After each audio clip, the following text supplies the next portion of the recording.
भुवनेश्वर शैलेश्री विहार doctor दंपति हत्या मामलार दीर्घ 8 वर्ष पर 5 जन को आजीवन सजा सुनाई द्वितीय एडिशनल सेशन जज कोर्ट। घटनार प्रत्यक्षदर्शी समेत 23 जन साक्षी और डॉक्यूमेंट आधार में शुणा सजा। 2015 मसीहा नवेम्बर 15 तारिख होता हत्याकांड।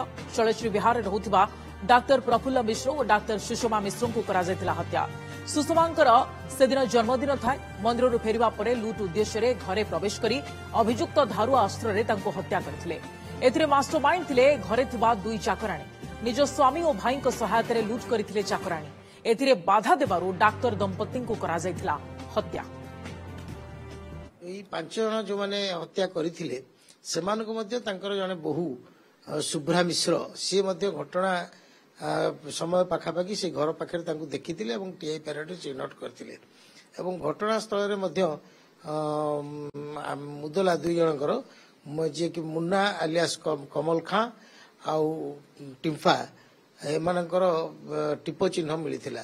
तेणु यही सब पारिपार्श्विक एविडेंस को आधार करी सेकेंड एडिशनल सेशन जज भुवनेश्वर समस्त 5 जन को आजीवन कारादंड दंडित करछंती एवं 20,000 टका फाइन एवं फाइन अनादे 6 मास सश्रम कारादंड भोग करिए बोली राय उल्लेख करछंती।